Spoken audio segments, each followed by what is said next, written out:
mikono na nini. Kwa hapa hivi mtaona eneo la jiko.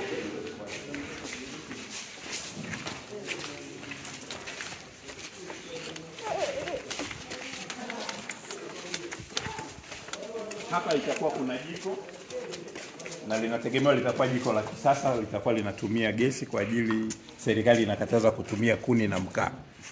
Kwa hiyo jiko letu bado vifaa vingine vinaendelea kuletwa. Ile upande wa niwaonyeshe kwa nje alafu tukiingia ndani tutakuwa tumemaliza. Ile nilokuwa nasema kwamba kutakuwa kuna swimming pool, ili eneo lilobakia hapa ndio kuna swimming pool inaanza hapa. Katikati kutakuwa kuna sehemu ya dokta, chumba kwa ajili ya dokta. Kule mwisho kutakuwa kuna gym na sauna. Kwa hiyo ni eneo kwa ajili ya phase 3.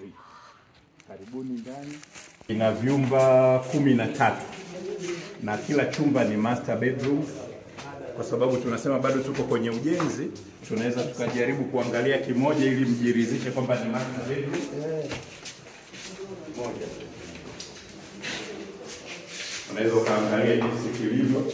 Kuna vitu bado havijamalizika kufungwa kama feni, milango kwa ajili ya vyoo na kuweka furniture zake, vitanda na kabati. Kila chumba kimoja tunategemea wanaweza wakakaa vijana wawili au watu wazima wawili. Jo, mwamba. Jo hapa. Wako sawa, wenyewe wanakuita. Wenyewe wanawaita. Wakae bwana.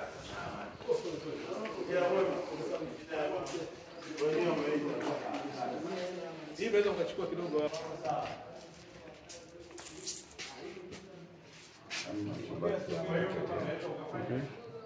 Unapotaka kuangalia